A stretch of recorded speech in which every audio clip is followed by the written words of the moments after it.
ta' YouTube u Facebook, daw kollha aħwa Maltin, daw kollha li intom issegwu dan il-Ministeru regolari kull ġimgħa u daw kollha li seguna fuq YouTube u Facebook nilqawkom il-lejla. Isma' sew dak li l-mulej jgħid il-lejla għażgur il-mulej għandu xi ħaġa għalik. Il-lejla ħajtkellem wieħed mit-tfal tiegħi jien għandi ħafna tfal. Halleluja, nirringrazzja l-mulej. Dawn huma tfal spiritwali bħalma jgħid Pawlu fl-ewwel Korintin kapitlu 4. U llum nippreżentalkom it-tifel tiegħi hawnhekk il-Dwayne, halleluja. Isimaw il-kelma tal-mulej minn ġo fommu u żgur minn tawx ħadd dispeċikom. Fidejk, my brother. Il-lejla tajba. Mela, mex nisma, rajta, jabijata xmux. Mela, il-messaġġ tal-lum jismu Alla kapaċi jkebbes fjamma. U nixtieq nibda b'talba. Grazzi Ġesu tal-lejla. Grazzi ta' messaġġ jaħraq Ġesu li inti poġġejt f'qalbi mulej, li lek żmien tpoġġeh f'qalbi. Grazzi tal-li kull qalb mulej il-lejla hija miftuħa u lesta biex inti nfida bil-imħabba u bil-verità tiegħek. Nitolbok mulej biex ħadd ma joħroġ minn dak il-bieb illum kif daħal. U nitolbok biex mulej kull wieħed u kull waħda minna verament inkunu fjamma nara lik. Għax hekk jistħoqlok u xejn inqas. Nirringrazzjak għal pastor tiegħi u l-mara tiegħu Marjella mulej. Grazzi tal-li jgħinuni nikber f'dak li nsejjaħt li għalih. U nitolbok mulej biex ittihom id-den biex jarfu nies oħra u jkomplu jarfu kwalitajiet oħra li inti tittuża f'nies mulej biex il-knisja tkompli tkun knisja magħrufa illi tella u liet soldati għal kelma u s-saltna tiegħek. Alla kapaċi jkebbes fjamma. Il-kelma tkebbes tfisser to be kindled to flame, ġifieri li tieħu n-nar. To get worked up about something. Bħal meta xi ħadd jagħmellek xi ħaġa, you get worked up, hekk tiġi eċitat tittamilha. To become enthusiastic, li tkun entużjast. Alla jridek tkun entużjast u fjamma nar għal dak li hu fjamma nar u entużjast għalih. U kif dejjem ngħid, dejjem għamilt patt malla li qatt ma ħanipriedka xi ħaġa li ma hexx. Hemm affarijiet li nixtieq nippriedka fuqhom imma Alla dejjem iġibni donnu biex nitkellem fuq affarijiet illi ħabtuni, illi għaddejt minnhom u illi blajnuna tiegħu l-grazzja tiegħu għelibt. Dal-messaġġ huwa għal kull Kristjan, seasoned, apostlu jinnaf, u int li għadek tibda. Jekk għadek tibda forsi ma tistax tifhem kif qatt xi darba tista' tintefa' jew tbattilek il-fjamma, imma isma' ħalli għax kif jgħidu, il-bniedem nofsu bniedem avżat. Kollu armat fil-kelma tal-lim ma ħajkun. Ma ħajfdallek xejn mhux nofs kollu. U veru tinħoss f'qalbi, ma nafx hekk qed iħossha f'qalbu l-pastor, imma veru tinħoss li Alla jixtieq qajjem ħluq ġodda. Hemm minnkom qed tħossu li Alla jrid jużakom b'xi mod. Forsi biex titkellem hawnhekk. Prepara ruħek. U allura ħanamillek faċli, ħanibda billi dimma kien m'għandix taqsam mal-messaġġ, imma nħoss il-mulej jgħidli biex nagħmilha. Biex titlaw fuq, tkun għext ħajja perfetta, qatt ma fornikajt, qatt ma dajt, qatt ma pejjibt, qatt ma ħaddroga, qatt ma ħares lejn nisa, qatt ma ħares lejn irġiel, qatt ma żbaljajt, qatt ma dajt, qatt ma kdibt, qatt ma xejn, tkun għamilt kollox perfett. Dik l-ewwel prerequisite. Jien qiegħed għax għamilt kollox ħażin naħseb u kollox kelma kbira. Issa m'iniex qed intik xi liċenzja biex tmur tidnebda biex tgħix fil-libertinaġġ, imma qed ngħidlek illi jekk qalbek tkun safja u tkun lest tal-korrezzjoni t'Alla u tan-nies li Alla poġġa f'ħajtek, Alla lest li jaħdem bik u lest li jixxarpunak u jqaċċat minnek dawk li jgħidulhom ir-rough. Jew titlaw fuq għax tkun oratur elokwenti taf titkellem mhux hekk dak għax taf titkellem titlaw fuq. Mela ħanajdlek. Mela darba kontadni nibda fil-kristjażmu tiegħu li pastor qal ħammorru sqallija. u murna grupp ta' rġiel. U kont niġi l-ewwel imma biex ma naqbis biċċa kont niġi hawnhekk għat-talb. U kont nixtieq nitlob għax kont bomba l-Ġesu minn. Fjamma ta' veru kont, mimli żelu. Imma kont nixtieq nitlob imma ma kienx jirnexxieli jinqata' li nifsi nibżak Derek jolli l-bibja blu iwa mulej u jgħajja ġieli rajtuh jitlob. U ngħid kemm nixtieq Ġesu jisib kull vers eżatt tal dak li hemm bżonn isir fit-talb. U kont ngħidlu Derek. Dejjem nixtieq nitlob. Ngħidlu ma jafx jiġri jgħidli tibżax bro. Jekk hemm dawk il-ġurnalisti tal-bigilla illi għax ġurnalist mhux għax mur l-iskola ta' jagħmlek ġurnalist, tistudja bl-amment u tgħaddi. Li tkun ġurnalist ġifieri jkollok f'qalbek li tirrapporta l-verità. Mhux il-bigilla. Ħadd ma ġie minn daw il-ġurnalisti jistaqsi il-ħajjiet li tmessew permezz dak ir-raġel, kemm ġabar prostituti minn ġo triq, kemm waqfu nies mid-droga mħabba fih. Mela ma mhix żbalji u pudini kif għamilt jien. Jekk hawn xi ħadd ma mhix żbalji u pudini, ejja antik il-ġebla jien wadda bielu. Insomma, murna l-Italja. U veru kellna hekk minn kien hemm jaf, veru esperjenzajt għall-ewwel darba xi ġifieri. Behold how good it is for brothers to dwell together. Esperjenzajt l-imħabba tal-aħwa xi tfisser. Li daw mhux ħbieb normali men. Hawnhekk hawn xi ħaġa ultra minn hekk. U niftakar kont labt biex niġi fil-kamra ma' Ruben u ġejt miegħu minn hemmhekk bdiet relazzjoni veru sabiħa. U niftakar insomma qed ngħidha di hemm xi ħadd li kien hemmhekk jekk għadek qed tarani qed nipprova nfakkrek l-imħabba tal-aħwa biex tiġi lura u ma tibqax titlef minnha. U niftakar fih minnhom kont qiegħed waqt das-service għall-kubtejja. U inħoss il-pastor, jien qiegħed għall-kubtejja ġi. U qafas li rasi ma żaqqu. U bedejt l-palija. U bdejt inħoss zaqqu sejrek. Għaddajt jikbi u jolfu għamem għat li jitlob. U għamek irrealizzajt li il-Knisja ta' Kristu mhijiex CEO employee. Hemm imħabba veru ġenwina. U għaliex qed ngħidlek? Qed ngħidlek għax il-mulej bidi jorini li ħa nitkellem il-ġimgħa l-oħra. U alla volja m'għandux x'jaqsam mal-messaġġ imma ħassejtu jgħidli biex ngħidha. U issa jekk għandek spiritu reliġjuż ħaddejjaqulek issa stess. Waqt li qed jipriedka s-sibt il-pastor nara l-Tony Stark jagħtek. Qudiem il-pulptu, Tony Stark Marvel Hero Iron Man. Qed jistenna s-sut. Tiġi. U qed ngħidlu ejja men, konċentra. U qed nibqa' nara l-Tony Stark. U f'daqqa waħda jibdew itiru, ma nafx jekk tafux insomma dawwa raġel li bażikament għandu sut ta' teknoloġija inkredibbli li tatti ġismu kollu Iron Man u jtiru jagħmel kollox u jsalva d-dinja biha. U dis-sut għandu l-kapaċità li jkun fejn jkun, għandu da software jismu Jarvis, boom jibgħatlu s-sut jintefek, boom jitlesta l-gwerra f'sekonda. U qed nara l-Iron Man bil-biċċiet biss ta' ġismu. Qed ngħid x'inhu jiġri. U f'daqqa ħin nara l-Iron Man jagħti l-ġismu stess. U f'dak il-ħin irrealizzajt illi l-Knisja ta' Kristu xi kultant hekk tagħmel issawwat lilha stess. U meta tirrealizza ħanajt ħanuża kelma tqila tapposta biex nixxokjak. Alla l-missier iħhandikappah il-Ġesu. Għaliex? Għax Ġesu huwa r-ras tal-Knisja u aħna l-membri.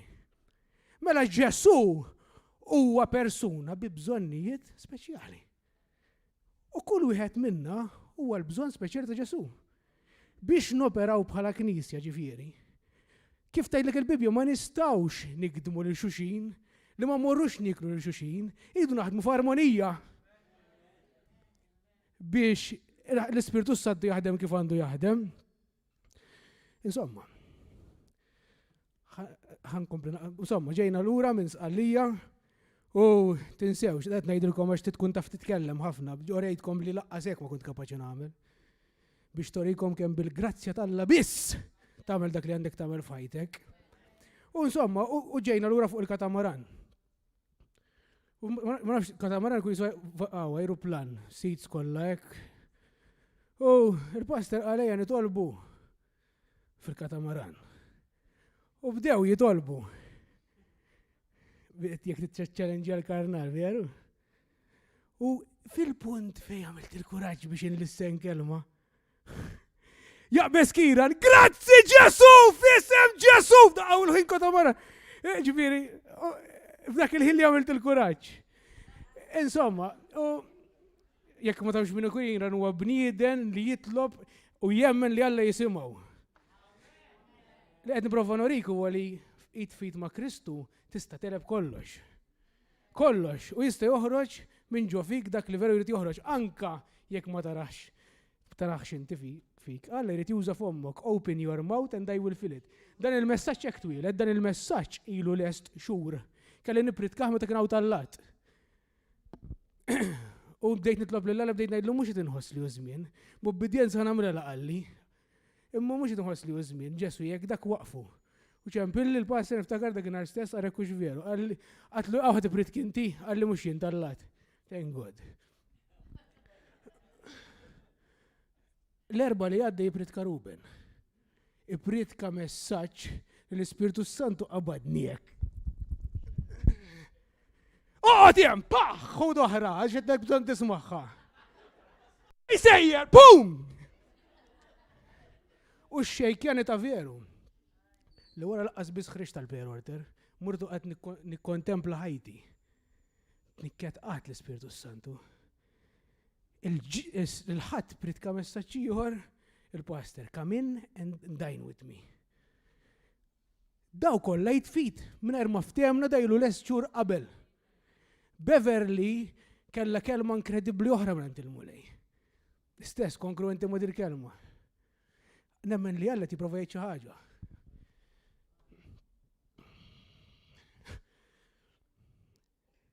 U dejjem meta kont nara predikaturi kont dawk li kienu jitkellmu fuq id-nub kont ngħid jien żgur jekk nipritka qatt ma nipritka bħal dawn minn.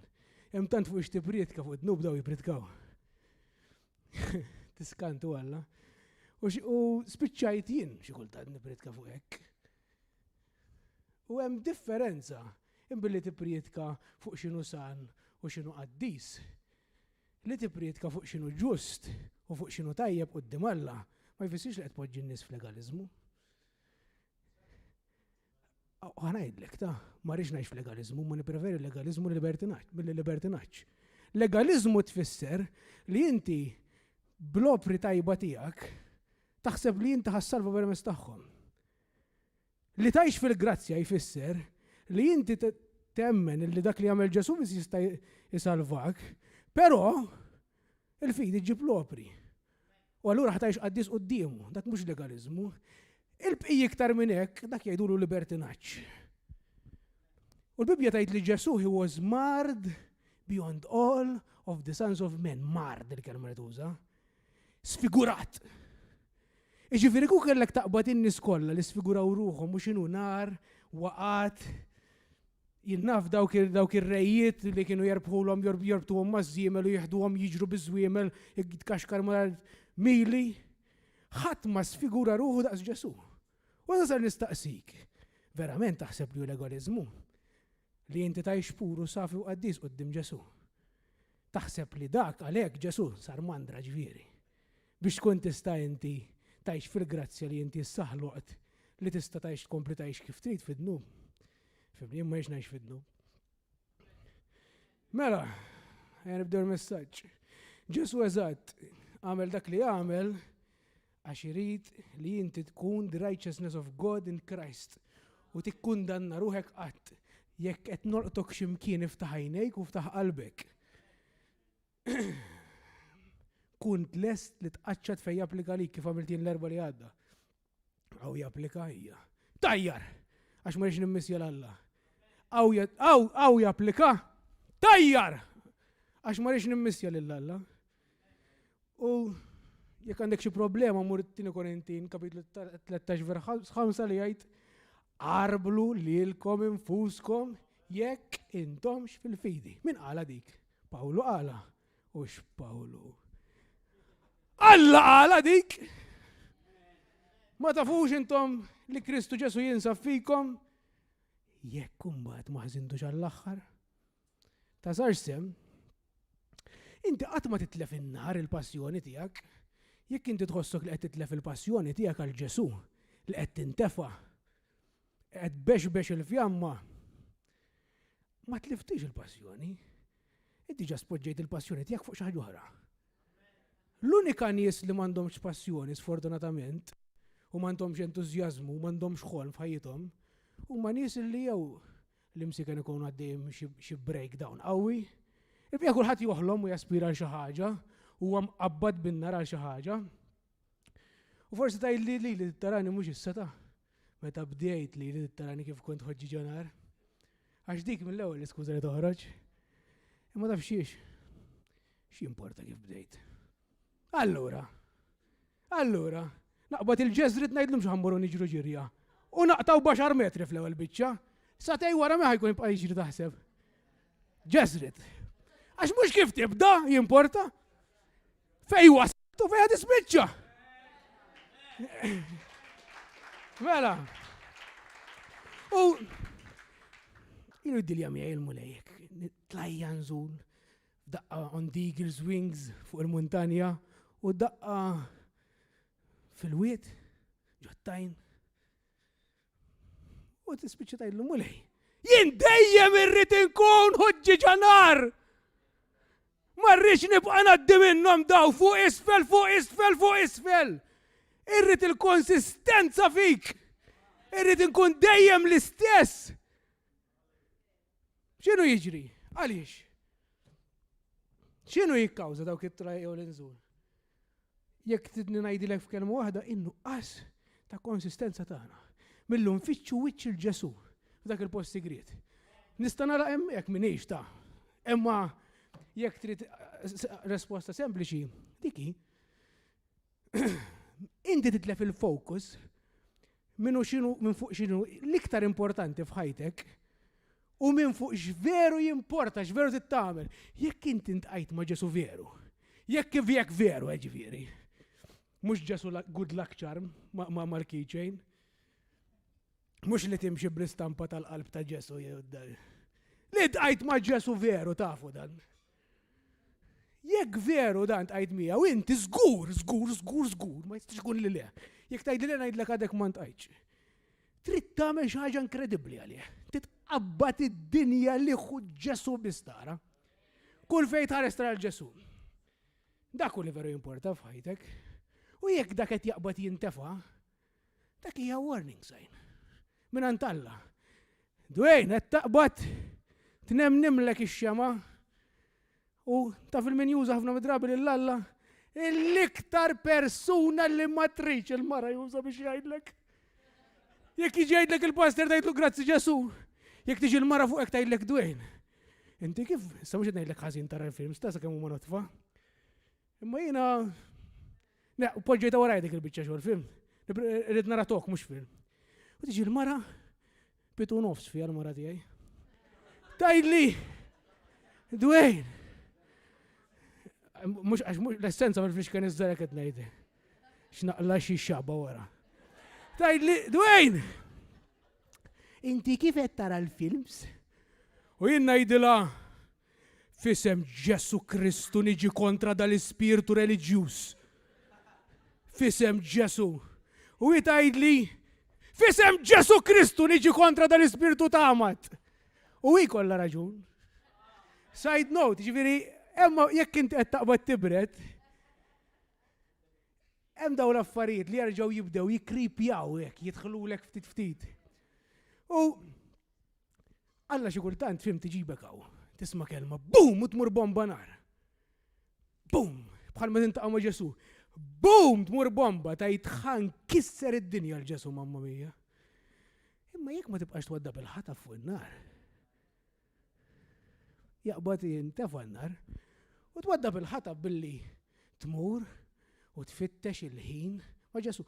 Kull meta naqbad nibred, għax konsistenti f'dik l-erja li nfittex wiċċu. Dejjem hekk.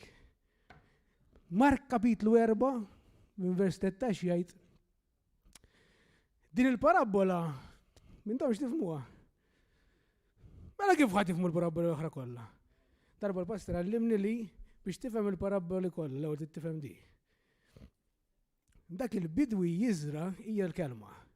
Dawk ta' modu l-modija fejn żret il-kelma huma dawk li malli jisimgħuha.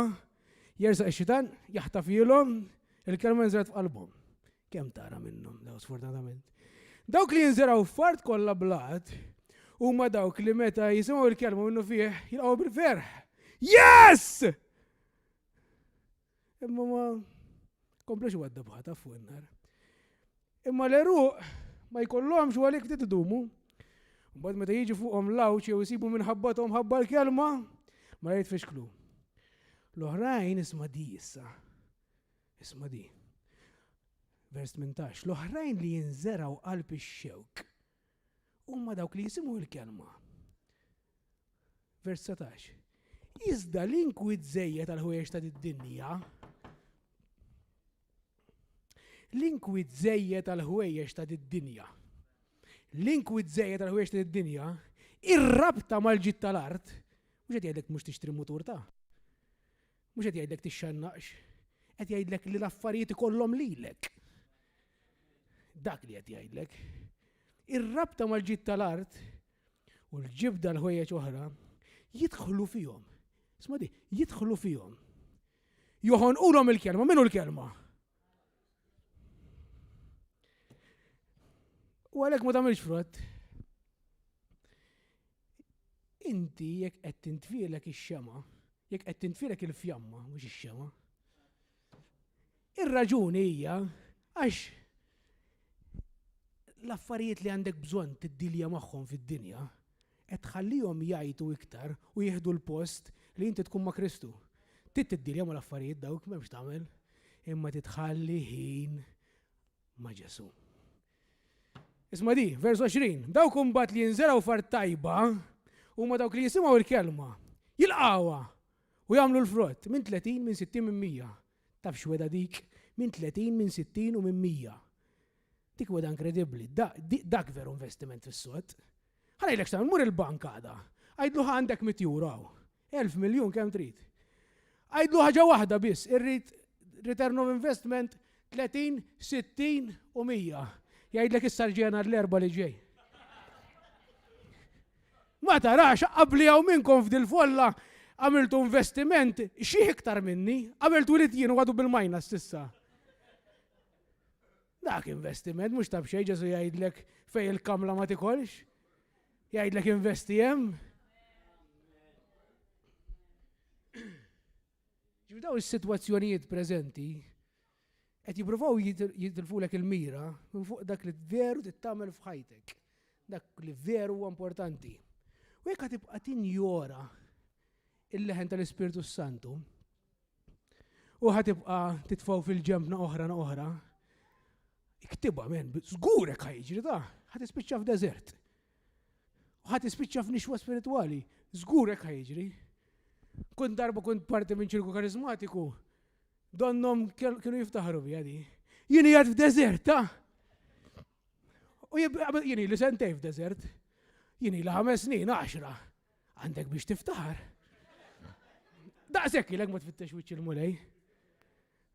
15 snin. Hemm deżert li jibjana ħalla. Għandek id-deżert l-Izraeliti, id-deżert ta' Ġesu. Kolla dawk it-tnejn huma pjanati minn Alla. Imma mbagħad għandek id-deżert tal-Iżraeliti li huwa pjanat minn Alla, minn għalija xi 11 ġurnata jmissu ħadilhom biex qasmuh. 11 ġurnata. U damu 40 sena. Għax Alla ħajibqa' jtik l-istess test. Għax iħobbok, għax iridek li xħin tasal fl-art imwiegħda, ħatkun kapaċi tistewardja timmaniġġja tajjeb dak li ħassib in-naħa l-oħra. Ir-rida talla mhix li tgħix f'deżert. Ir-rida talla li inti tgħix bomba u kull fejn tmur tqabbdu bin-nar. Dik ir-rida talla. U mbagħad hemm deżert ieħor. Hemm id-deżert li ġibt bidek. Ġdux tajta xi deżert. Imma jgħid fid-deżert tagħla. Għax ilek ma tmur titlob xi ġimagħtej. Qiegħed f'deżert għax ftit injurajt l-Ispirtu Santu, jien ta' data. Ħanara dal-video ta' YouTube, issa niġi nitlob. Dan kada jidher interessanti. Satej wara, ħanara l-aħħar wieħed. L-10 ta' bil-lejl. Ħirmu għattraħim mal-mulja, jista' il-ħin. L-10:15. L-imbarazz ħattih mill-lifa il-ġesu ma jħsibtu xi kelb. Qas il-kelb tiegħi jien, għax intih drumstick ta' ġiġi mhux imbarazz, ħsib wara ġesu. L-imbarazz mill-lifa ħattih. L-ewwel frott, ħaqqu ġesu. Mhux tab xejn jgħidlek early in the morning, shall I seek di fis-salm, x'imkien fuq 60s minn għalija. L-ewwel xogħol. Mhux biex teħlisa, biex tkun kapaċi taffaċċja l-ġurnata, mod sew. Jekk inti ma tfittix il-ġesu, mod intimu taqbad tinxef, taqbad taħdem fil-ġisem. Da m'għamilux ta' ħafna ta' jista' jgħidlek dak ara Matthew kemm miegħi. Ftit ġimgħat ilu l-istess ħanaqbad ninxef. Qegħdin il-belt nixbdu l-firem, ġiwiet ħajaqbad joffendini u jeddidni u jgħidni niftakar wiċċu u kif jgħid ġesitu plentis, it-tabasco sos qabattila. U qed nipprova nieħdu bil-kelma għax inti titgħallem kif jgħid il-pastor il-Kristjaniżu. Titgħallem titgħallem dak u ejja sieħbi u dak iktar qed jagħmel l-arja daqshekk kollox.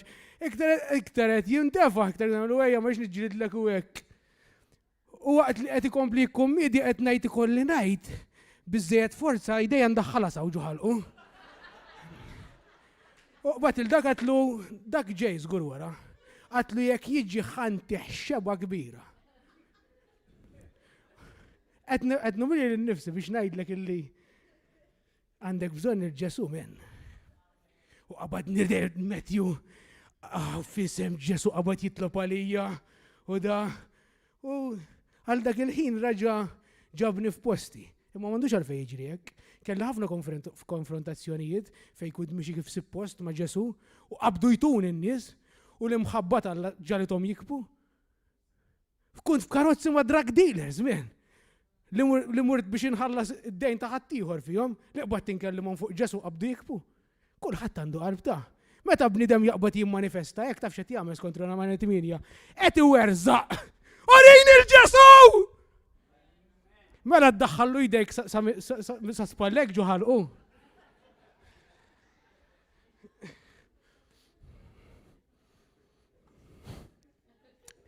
Insomma, hemm dan id-deżert tal-Iżraeliti eżatt li ġebbel mill-bniedem. U f'da d-deżert Alla jieħu l-opportunità biex issir taffaċċja ta' ġdida tiegħu. X'beda jurihom Alla fid-deżert jipprova? Jien ġajra, il-provider tiegħek. Jien infejqek. Jien dak kull m'għandek bżonn. Mhux il-farawn jien. Mhux id-dinja jien. Ejja għandi jien. Id-deżert ta' Ġesu x'iżjed. Mhux qed tikol għandi l-ġuħ, għamlu ħobs. Le, il-kelma biżejjed. Dak u d-deżert Alla jipprova joħroġ il-kelma l-ħin kollu minn ġo fik biex jikkonvinċik x'int minn int u x'rid minn għandek.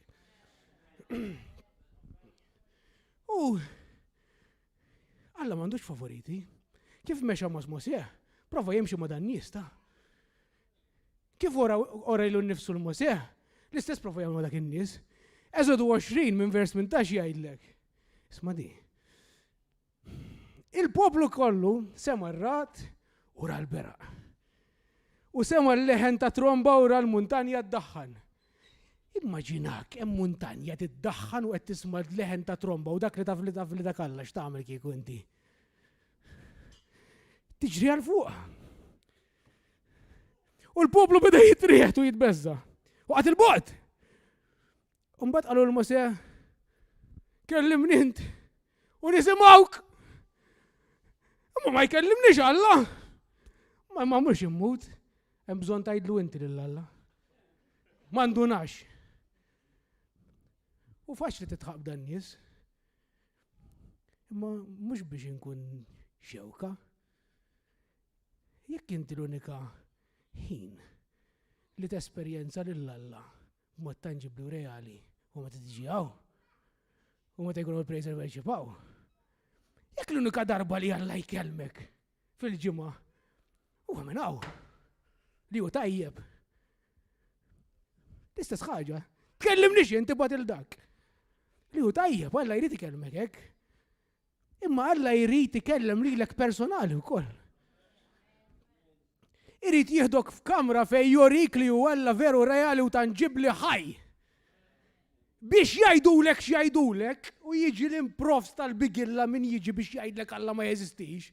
Illu ma jeżistix, nafu, ma jeżistix, inta rajt, int miġnun veru, int miġnun ta' veru. Ħatajt li, jeżistix Alla, kunt miegħu dal-għodu x'intajt men. Insomma.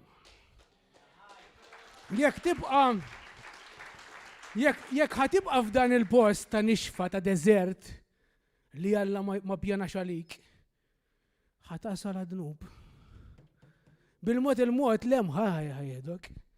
ħateqret prayerlessness, in-nuqqas ta' talf ħajtek minnu nnifsu għad-dnub. In-nuqqas ta' kuntat minn Alla. Suppost naraw il-Alla f'ħaġa li nagħmlu. Bibja tgħidlek ħaġa tagħmel għamilha qisek qed tagħmilha l-mulej. Qed jgħidlek għajx ħajja ta' talb.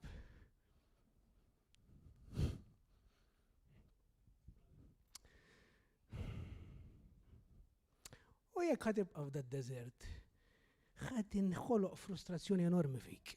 Dak qed jiġri li inta għax tant kemm bdejt naħdem u bdejt insib ħin. Kont nispiċċa nikbi fil-għaxija mhux qed insib ħin ma' Ġesu. Issa mhux qed ngħidlek taħdim, mhux qed ngħidlek għamel kollox bilanċ.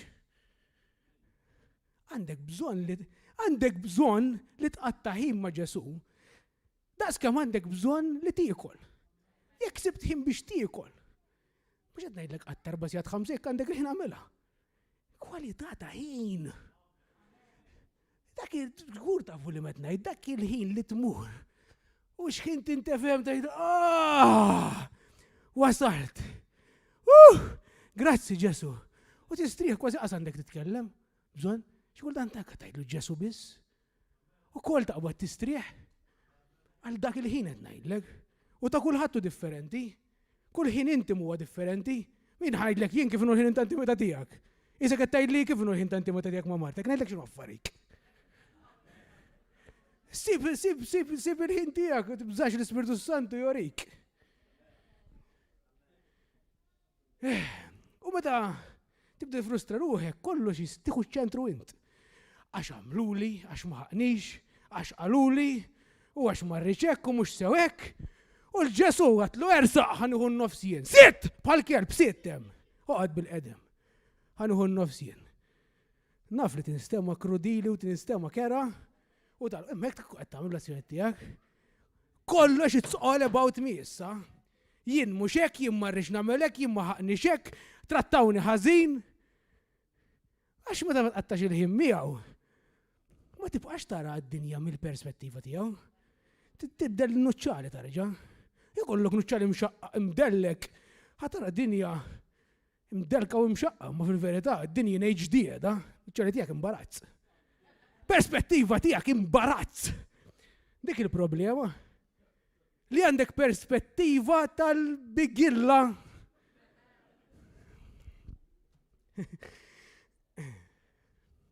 Eżattu, kont nħossir mulej jgħidli x'ġara dwejn minn dak iż-żmien li tħares fejn tħares tara lili.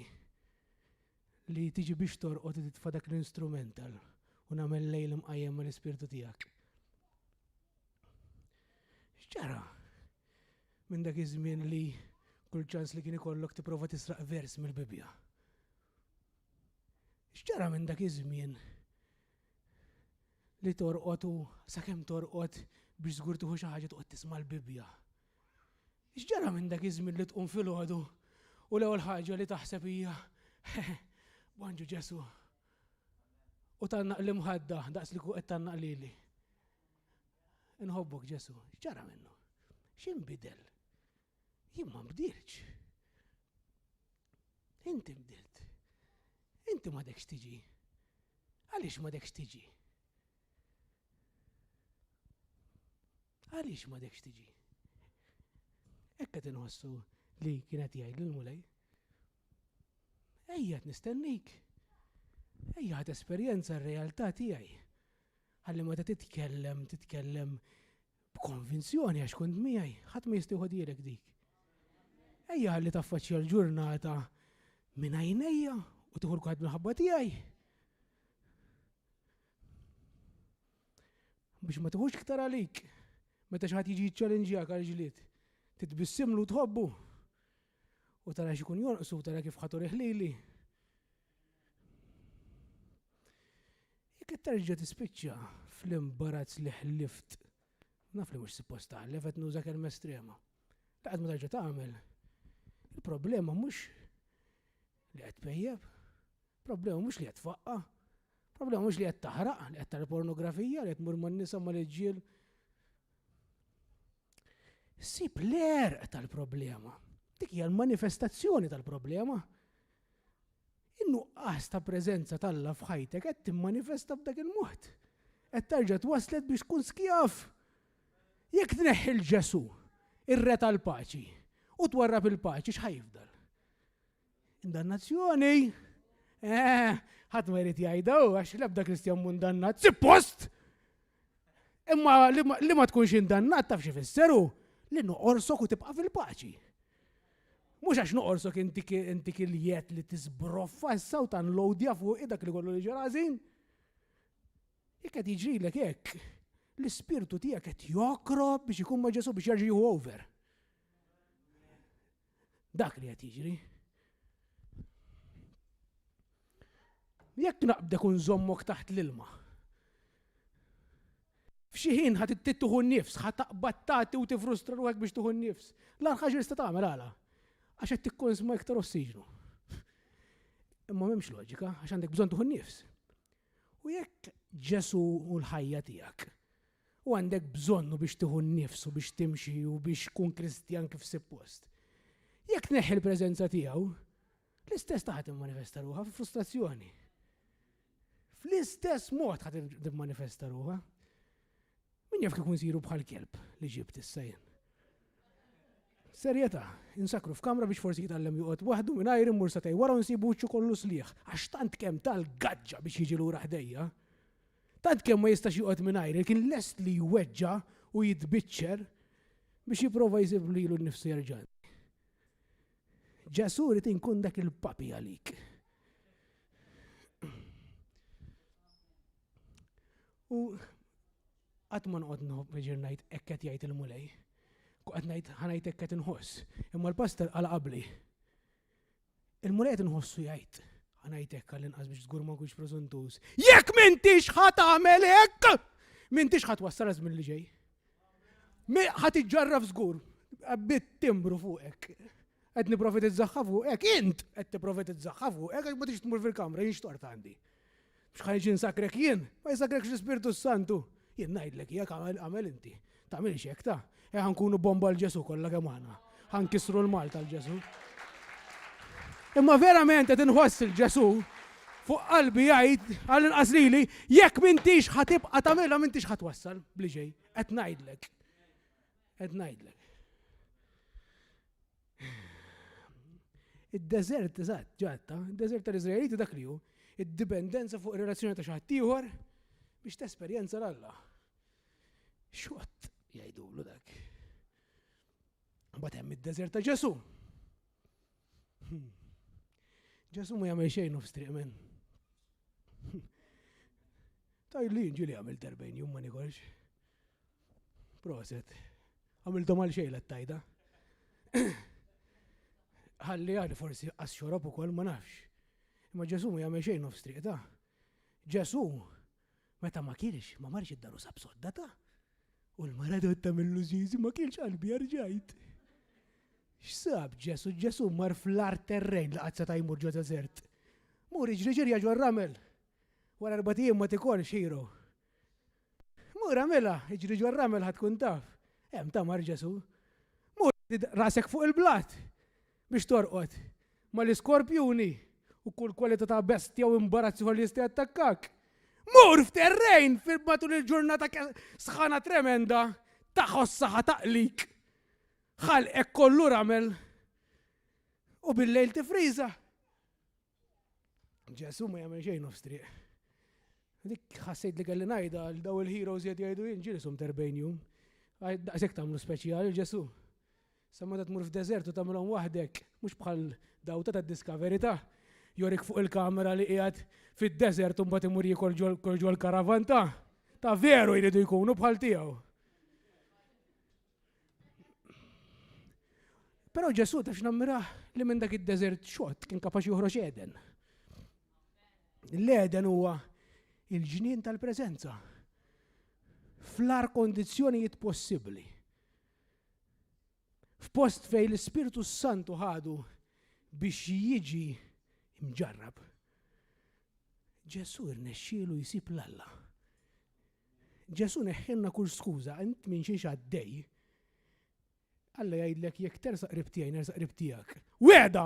Tiġix tgħidli għax ma nħossu m'għandix labar f'ġismi u labar u dbartu. Mhux fuq xi tħoss. Hemm xi affarijiet tagħmilhom bil-fidi. Ħaġa oħra li għallim nies qalija, alla kulħadd jaqbes u jifraħ u jinxwat ma tinħoss xejn. U nipprova naqbes u nipprova nfaħħar l-Alla, nibda. U bdejt ninkwieta għal Derek bdejt ngħidlu jien ma tinħoss xejn menta. Intom kollha u Ruben kollha ħadd morru bomba jien ma tinħoss xejn bdejt ninkwieta. U għasajt il-mulej jgħid li tqimu r-re għax r-re, mhux biex tħoss xi ħaġa. Jekk qed tqim ir-re biex tieħu xi ħaġa lura taf x'inti bniedem manipulattiv dak li inti. Il-manipulattiv jagħmel xi ħaġa biex jieħu xi ħaġa. Tqimu l-Ġesu il-min ħadd qimen. Il-min ħadd qim semmi l-min. Li fil-Ġesu min jistħoqlu l-qima. Alla setta jkun li rid tamen. Setta jkun Alla li jgħidlek l-ewwel iben ġibu hawn. U x'ħat għatajdlu le? X'tajt le? Tiġġibu jkollok, imma minn flok fl-essenza tiegħu tajjeb. U flok għallek ġib libnek għallek nibat il-tijaj. X'tiet ġib tijak, żommu tijak. Nibat il-tijaj. Dak Alla ninservu aħna. Li seta jażel ikun ħażin u ħadd ma kien ħajwaqfu, ħadd. Imma jażel li jkun tajjeb. Kif kun Alla jinta x'kemm niknes nies jien. Nibda minni. Żbalja warrab ħanġib ieħor. U jibqa' jtik ċans. Dak huwa Alla. Tista' tkun tajjeb iktar minn hekk. Imma tifhimha li jista' jagħmel li jrid mingħajr konsegwenzi da. Ħadd mu ħajjiġi fuq u jgħidlu le. Jekk irid jagħmelha. Imma jażel li jkun tajjeb fl-essenza tiegħu f'kull ħaġa li jagħmel. Jażel li jkun imħabba. Mamma mia, Ġesu.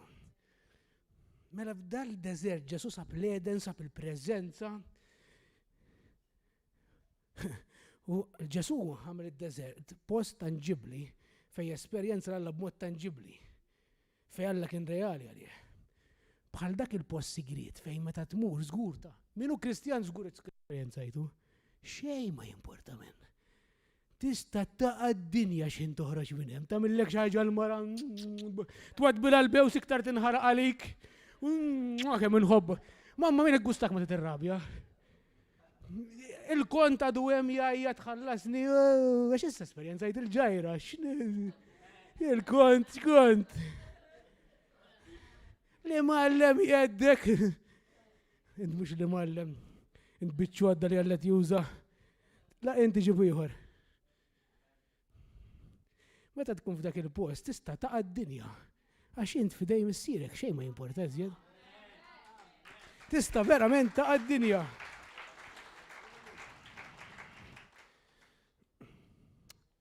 F'dak il-post tarġa' tinbidillek il-perspettiva. Kieku l-perspettiva tagħna tad-deżert issir di li tmur issib l-Alla kulħadd irid ikun fid-deżert.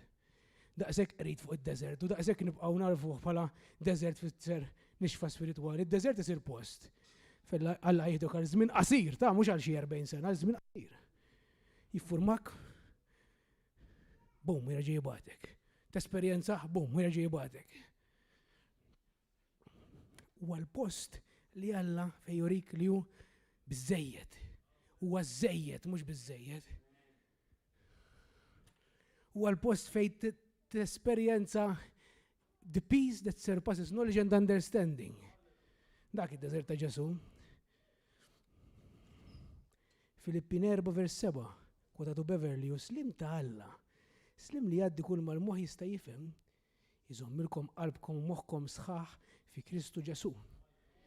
id-dħul u l-ħruġ tad-deżert tal-Alla huma l-istess. U jdaħlek u jħorġok minnu.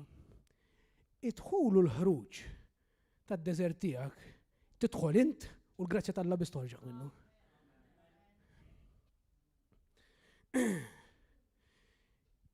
U tkun taf li inti għadek kif għaddejt minn deżert li kien minn Alla għax toħroġ bħal Ġesu bażikament. Li wara li ħareġ fi 3 snin jgħidlek is-Alla ma jesaġerax għax inkellek qed jikdeb.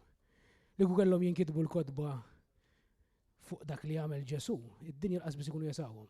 Dak id-deżert veru jekk Alla poġġik deżert, dak l-attributa tattribwixxi. Luqa 4, vers 1, mhux ħanaqraħha kollha għax għadna qasbdejna. Ġesu mimli bl-Ispirtu Santu reġa' lura mill-Ġordan u min ħadu fid-deżert? L-Ispirtu ħadu fid-deżert. Vers 1. L-Ispirtu Alla ħadu fid-deżert. Vers 14, naħseb ħanara. Jekk ma tafx dal-passaġġ għandek bżonn mur taqra l-Bibja. M'għandix għalfejn naqrah kollu. Ġesu bil-qawwa tal-Ispirtu ġamar il-Galilija biex id-deżert li daħlek Alla fih bil-fors toħroġ bil-qawwa tal-Ispirtu. Bil-fors! Dak għall-inqas id-deżert bibliku. Mhux dak li inti għad fih ilek 10 snin għax ma fittix iktar wiċċ Alla, esperjenza id-darba lil Alla. Dak mhux deżert, dak Kristjan karnali. U l-fama tiegħu inxterdet ma dawk li nħawi kollha.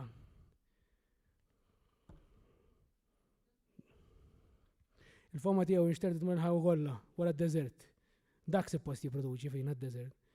Għax hu kien jgħallem fis-sinagogom fost it-tifir ta' kulħadd. U dejjem nistaqsu n-nies llum ħanpoġġik in-naħa l-oħra tal-mistoqsija, inti relazzjoni għandek jew reliġjon. Mhux hekk ngħidulhom. Relazzjoni jew reliġjon għandek inti. Imma llum il-grillu qiegħed fidi u inti qed tara l-kanna. Illum inti relazzjoni għandek jew reliġjon ma' Ġesu. Fimna x'ġifieri jien ma' di. Li tkun kostanti ma' Ġesu, li ma tvarjax. Marija u Marta, Luqa 10, minn vers 38, isma' di. Huma sejrin, daħal fraħal, laqatu waħda għandha mara jisimha Marta. I laqatu għandu d-dar tagħha sewwa di. Dik l-oħta jisimha Marija, di eżatt bħal waħda iż-żgħir istess ma tagħmel xejn. Li niżlet bil-qeda f'riġlejn il-mulej tisimgħu x'kien qed jgħid. Li niżlet bil-qeda f'riġlejn il-mulej tisimgħu x'kien qed jgħid. Iżda Marta kienet moħħa f'ħafna xogħol tad-dar. Ta' x'kienet tagħmel Marta l-Ministeru ta' qed tipprova tlesti l-aħjar li tista' Ġesu. L-istess dik il-mara kemm il-darba qalt li dwejn qed qatta' ħafna ħin tagħmel dak li għandek tagħmel imma mhux qed qatta' ħin Alla. Qed qatta' ħin sa tlita filgħodu man-nies imma mbagħad torqod qatt ma qatta' ħin Alla. Dwejn ħadd inxef. Qalbi għadek ma fimx. Issa mbagħad tkun taf, għadek ma wasalx għali għadi inti. Hekk jiġri, lek il-Ministeru mela mhux importanti, imma importanti li ma jieħux il-ħin, ma jieħux il-post. Ma tistax tagħmel li m'għandekx. Fl-aħħar fim ta' Efesina għalfejn l-iktar knisja glorjuża kemm argumentajna jien Ruben fuqha darba fil-van. Alla fittex li tkun mimli bl-Ispiritu Santu. U ma stajtx inniżilha. X'in tajt Ruben, men? Mhux ġa mimli jien bl-Ispiritu Santu, mur li hemm taqra ħażin dik bil-Malti f'ġuwa żgur. Imma ment il-likja ta' fittex li tintelax il-likja. Għandek bżonn tarġa' tmur f'dak il-post u tarġa' kontinwament intela balla. U ssir tafu. Dik tal-Ministeru. Moħħok hemm. Tħallix il-Ministeru iwaslek u fin-nixfa, għax-xorta mhux ħatajnu l-da, jekk inti m'għandekx ir-risposta mingħand Alla, m'għandekx l-esperjenza tal-Alla ta' x'ħattih. Tweġiba karnali. Parir karnali! U kull mu karnali l-Bibi tgħidlek waslek għall-mewt, ħatoqtlu ġifieri, aħjar tgħidlu għada. Dik rajt hemm fejn sejjer. Imbagħad resqedu qaltlu di Marta. Mulej, m'intix tara Kif uħti ħallit ix-xogħol fuq ibis? Giveaway oħra dik. Miskin jien, għatmu t-tor tiegħi, it-tor tagħha li qiegħda f'dal istat. Frustrazzjoni. Mela jgħidilha taqbad tagħmel xi ħaġa miegħi. U Marija qabżet u qaltilha, "Insaffar naqbad li xkupa mela ma tax li hawn il-mulej." Ma qalet xejn, għax ma kienx frustrata bħala, kienet f'riġlej Ġesu. Kienet qedem. Ħajt li tliet Marta. Ġesu. Ma tiddefendix ruħha? Tajt li trid wen. Mhux jitaf. Isma' di. Ħerġet ta' mara di. Qabeż il-mulej u qalilha, "Marta, Marta! Dwayne! Inti taħseb wis! Għaw min jinkwieta x'dubbina taħbat mal-ħajt ukoll jinkwieta. Kemm ħadd jinkwieta? X'ibdel bl-inkwiet? Inti taħseb wis u tinkwieta ħafna fuq ħafna ħwejjeġ. Imma waħda meħtieġa min qatt jgħidha di. Ġesu Kristu nnifsu qed jgħidin. Min dak kollu li qed jipprova jiġbdek għati kasi, għandek bżonn titaħles minna, għandek bżonn tagħmel di, għandek bżonn tagħmel di, titmur hemm ħaġa waħda biss. I meħtieġa tgħid Ġesu. Waħda. Mela. U Marija għażlet l-aħħar sem li ma jittieħdilix. Meta nfalli f'dik, ħanispiċċa fin-nixfa. Meta ma tkunx ma' Ġesu meta qiegħed jistennik, meta ma tmurx issib il-kamra ta' ġewwa, ħadd tispiċċa bħal Marta, tagħmel pudini u taqaċċajt quddiem Ġesu, bażikament. Alla jrid l-attenzjoni tiegħek sħiħa.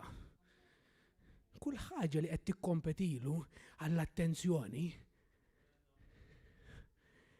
Tox tmur tgħidilhom Kattoliċi joqogħdu jaduraw l-istatwi. Ħażin. Imma dik l-istatwa tiegħek. Kull ħaġa li qed tħalli tikkompeti lill-Alla biex inti ttieħ l-attenzjoni l-fokus tiegħek komplut fejn tmuru tferra qalbek miegħu u tħalli ħidewwik iħobbok janqek miegħek b'busek u jirrestawrak u jerġa' jgħidlek mur issa. Tista' tmur.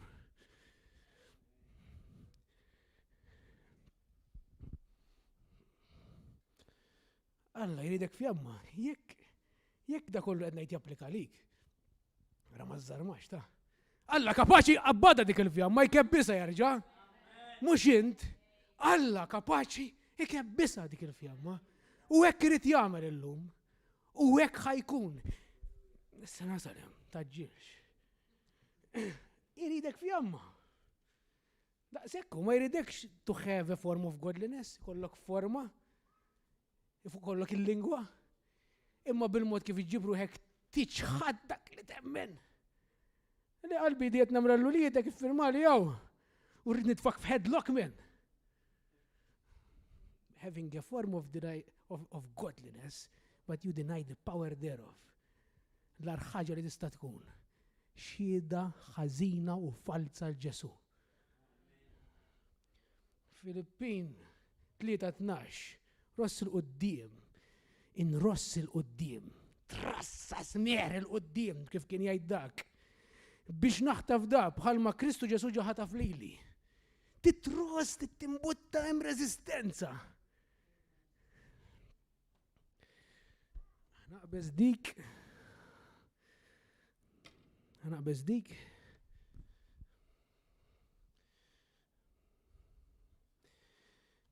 U jekk ħatibqa' trebbes rasek u qalbek, ħajerġgħu dawk il-ġibdiet ħżiena. U dnub kull ma jipprova jagħmel iġibek ineffettiv fis-salta dak kollox. Ma tistax tkun qed tgħix fid-dnub u tgħix f'konvenzjoni li Alla ħelsek, li Alla tajjeb. Dak ta' ma jipprova jagħmel. U jekk rġajt wasalt f'dak il-punt fejn Ġesu jgħid iġib sebar minnu, mhux hekk jgħid. Kif beda jipredika l-pastor, Ġesu ma jridekx tinkorporaħ.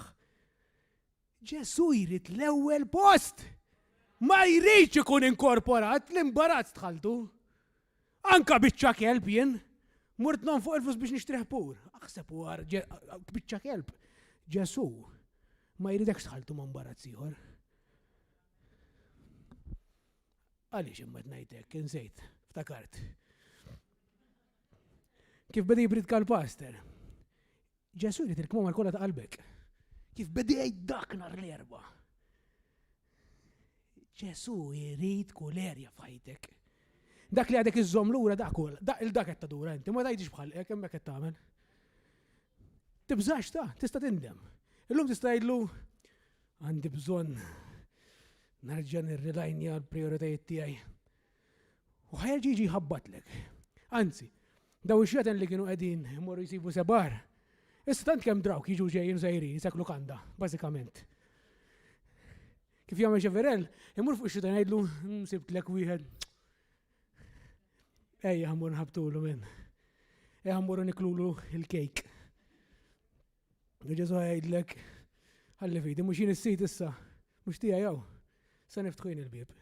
U ħajjiġi dak kollu arja u mhux ħajħabtu l-bib ta' ix-xutjah u ħajsib il-Ġesu qudiemu.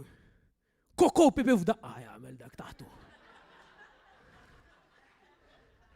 Daqshekk. Jiġifieri jekk ġew seba' qar. Ibad il-Ġesu jiftaħ id-darba li ġejja. Grazzi Ġesu tal-li nisjiet u nemmen li meta tfelli din hija mediċina, fimt? Għamilt wasalt fej wasalt waqajt fej waqajt, Ġesu jrid jixbdak lura. Ġesu jrid ikebbislek il-fjamma. Umbat tmur fil-ministeru. Umbat tgħix nadif għala. Għax meta tagħmel dak li għallandu għalik, eat fit miegħu. Faċli tgħix nadif. Min inħasel hawn illum? Ħadd ma nħasel hawn illum. Min inħasel hawn illum jista' jgħid li waqt li kienet jinħasel fl-ebda ħin ma ġitek f'moħħok għandi jabdit nindilek fil-ħamrija bħalissa. Għax qed tinħasel. Għax qiegħed tgħix kontinwament kif tgħid il-Bibja fil-ħasil tal-kelma tal-Alla. Ġesu jrid jaħslek illum u jrid ittik fjamma, bum, jieħdok bomba dak li jrid jagħmel. Jiġifieri jekk tinsab f'deżert illum, iddeċidi li ma tibqax hemm dak kollox. Bil-fidi.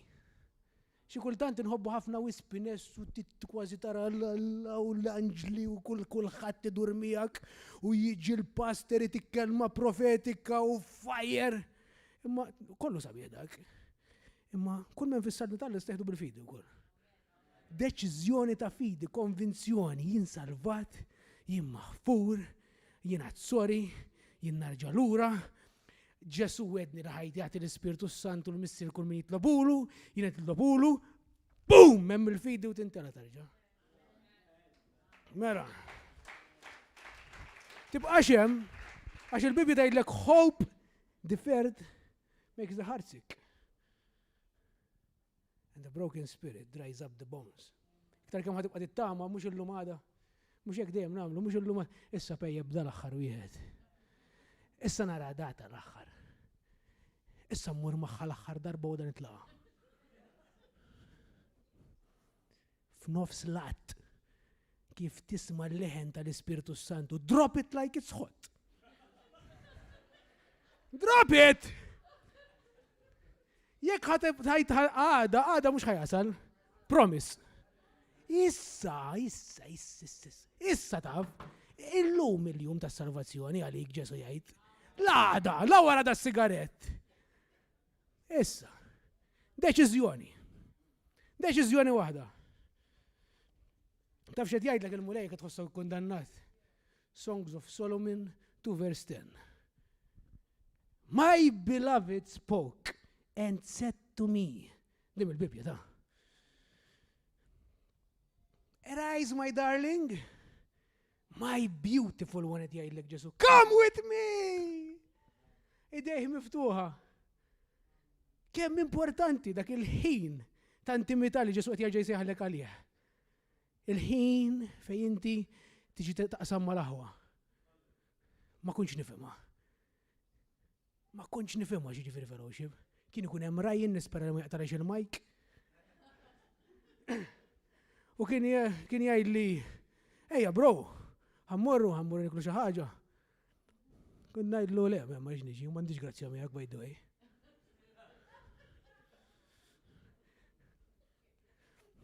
Hello.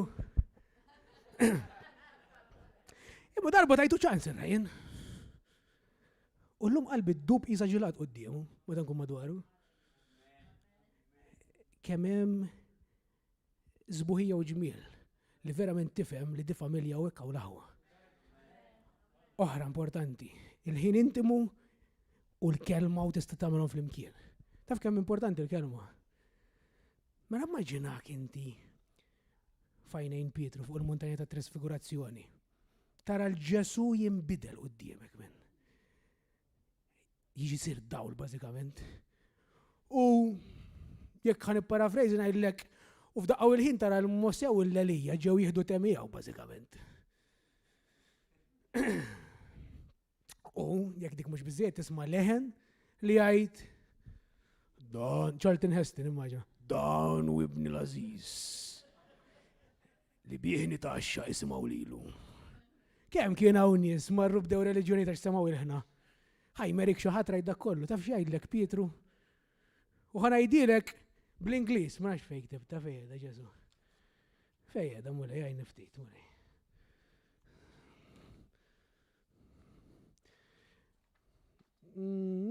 Eżatt.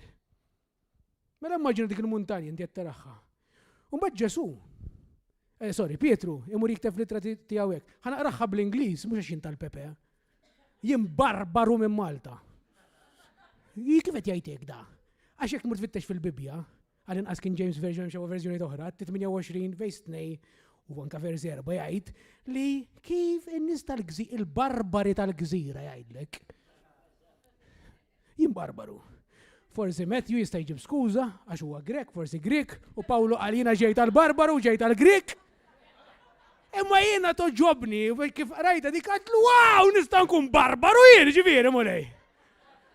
Irrid inkun laqwa barbaru għalik. Ħanaqraħa bl-Ingliż għax xi kultant il-Malti tagħmilha kapoljat. U jekk tmur tfittixa dal-barbaru mhux ħassiba fil-Malti, ovvjament għax minn kitibha kemm Malti. Ma rridx ikun barbaru. Għalhekk aqraħa bl-Ingliż. Mela Pietru rada kollu sema dal-leħen biex qed titħaq Ruben, int barbaru wkoll. Ja barbaru. Apparti ċajt. Mela, Pietru jgħidlek, mur aqraħħa waħdek id-dar, aqraħħa prova bl-Ingliż. It-tieni Pietru, kapitlu l-versa ta' jgħidlek. We have also a more sure word of prophecy. Whereunto you do well to take heed.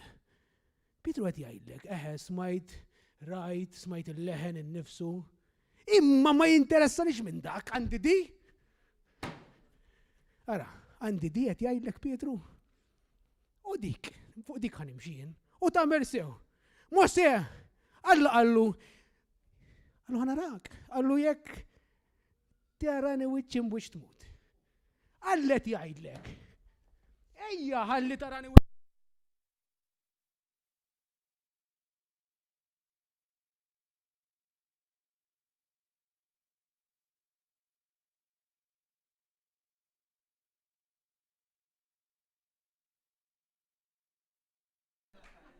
Hello. Tiġ verament toqtol dak kollu li veru qed jipprova jerġa' iqajjem dak li tobot fik. Mur sib l-Alla wiċċ imwiċċ. Fil-kelma. Aw sar il-ħin. Aw għadkom. Insomma, ejja. Eżatt, inti biss tirranġa, Mario għallimni xi inkredibbli, xi darba ħatmut men. Xi darba ħatmut. Għalli, isma' għalli, qed tabut. Għadek mhux għalli qed nagħmlu l-funeral ta'. Għalik! Biex tiftakar li da pellegrinaġġ. Xi darba ħatmut. U mhux għax tmut tmur l-infern ta'. Tmurx. Imma x'iswa li tmur il-ġenna. U fuq wara ta' moħħok taf li ma esperjenza jixtar Alla 100, dak tal-WhatsApp 100 aħmar, 100%. Ħallejt ħaġa nieqsa m'għandekx ċans tarġa' titwielet issa daqshekk li għamilt. Noqgħod nimmaġina kif ħad tkun dik il-ġurnata. Ma nafx ħadħol il-ġenna u jistaħbili Ġesu! Bħal dik id-diska. Surrounded by your glory, what will my heart feel? Will I dance for you, Jesus? All in all, if you be still. Will I dance in your presence to my knees or fall? Will I sing hallelujah? Will I be able to speak at all? X'ħajġri? Live for heaven. Għajxa l-ġenna, men. ċans wieħed għandek dif xara fl-eternità. Jien ukoll. Timothy jgħidlek, be a good soldier of Jesus Christ. U jgħidlek li dan is-soldat tajjeb ta' Ġesu Kristu ma jitaqqax ma l-affarijiet tad-dinja. Petru jgħidlek, lay aside every weight and sin that does so easily beset you. Warrab il-peace, it-toqol li qed jipprova ineħħi l-fokus tiegħek minn fuq Ġesu u jisirqek mill-ħin miegħu. Jekk titkompli mur id-daraqra l-tlieta mhux ħajkolli ċans. U Ezekiel fejn dik dry bones to life għalissa. 37. U tkun tafa li jista' ġaqajmek jerġa'. Dejjem hekk noħroġ minnhom jien dal-podini. Taf kien noħroġ minnhom dal-podini mmur ngħidlu Spiritu Santu, araft li għamilt podina issa. Please, u ngħidlu minn qalbi, please. Uħroġni minna x'max kif naqbad. Nibda minn fejn naqbad nibda. Jekk tagħmel hekk inwedek ġim oħra ħajtek tkun differenti. Tarġi tkun qed on track żgur bil-garanzija. Jekk titlob l-Ispiritu Santu biex jaqalak mill-podini jaqalak minn minnhom. Ħanaqbes ejja tkun wildfire bħal dawk ta' Kalifornja. Jitfawlhom li ma iktar jaqbdu mamma mija. Ek daw dil-ġurnalista tal-Bigilla dak li jtibba jagħmlu da. Jitfaw l-ilma. Iktar ħanaqbdu. Iktar ħammor bid-dikjarar. Iktar ħammorru bomba. Mhux ħataqbdu kabdu, iktar ħaniżdiedu, iktar ħanamlu għal Kristu, iktar ħammorru l-qudiem, mhux ħanirtiraw lura. Iktar nisġejjin, iktar nisħajfiju, iktar nisħajinħelsu u x-xogħol talla l-ebda Bigillu mu ħajwaqfu. Qatt. U jekk irridu nibqgħu ngħixu hemm ġażżhom f'moħħok. Xi darba ħtalaq 70 sena minn. Trid talaq 70 sena. U toqgħod tgħid kemm stajt għamilt iktar għal Alla. Aħjar għamilta dik. Alla jista' jifdil ħin, relax. Ma sabiħu tkun għamil dak li kellek tagħmel fil-mument. Ejja ngħixu ħajja totalment mċedija, surrender, yielded għal Alla tistgħu tiġu da.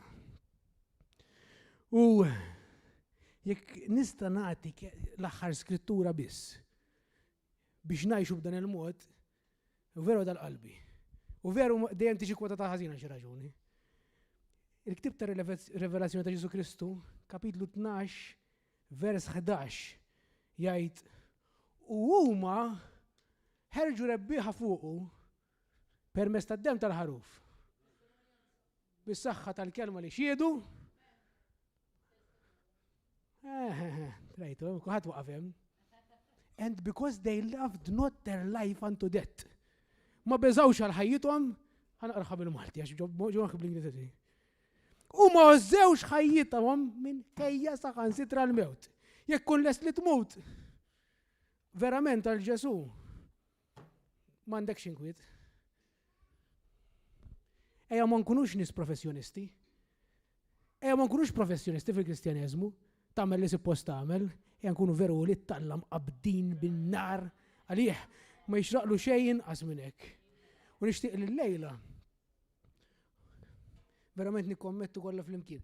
Illum veru nixtieq jien l-ewwel wieħed li nikkommetti li kull jum millum il-qudiem u qed nagħmel hekk apposta niċċenġi lil nifsi għax kull jum kelm jibsa. Ħanfittex wiċċ il-mulej. Kull jum. X'inhu l-vers li qed nikwotaw dil-ġimgħa?